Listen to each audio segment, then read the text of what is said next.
যদি তুমি খারাপ পরিস্থিতিতেও হাসতে পারো তবে তুমি জিতে গেছো। যন্ত্রণা দেখে পালিয়ে যেও না, একদিন যন্ত্রণাই তোমার জীবনের বড় শিক্ষক হবে। কারো উন্নতি দেখে ঈর্ষা করো না, শিক্ষা নাও, তাহলে তোমারও উন্নতি হবে।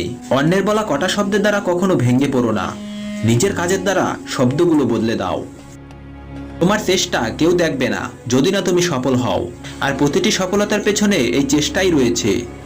মনে রাখবে, একদিন হয়তো সবাই তোমাকে ছেড়ে চলে যাবে, কিন্তু তোমার তুমিটা তোমার সাথেই থাকবে। তাই তাকে যত্ন করো, নিজেকে কখনো ভয়ের কাফিনে বন্দি করো না, কেননা তোমার স্বপ্নগুলো জীবাশ্ম হয়ে যাবে। শুরু করার আগেই ব্যর্থ হবার ভয় আসলে ব্যর্থতার সম্ভাবনাকেই বাড়িয়ে দেয়। পৃথিবীর বেশিরভাগ মানুষ একটা মারাত্মক রোগে আক্রান্ত, সেটা হলো অজুহাত। আর এই রোগ থেকে পরিত্রাণ পাওয়ার চেষ্টার নামই সাফল্যের সিঁড়ি। জীবনে একা চলতে শিখতে হয়, কারণ ভিড় সাহস যোগায় কিন্তু পরিচয় কেড়ে নেয়।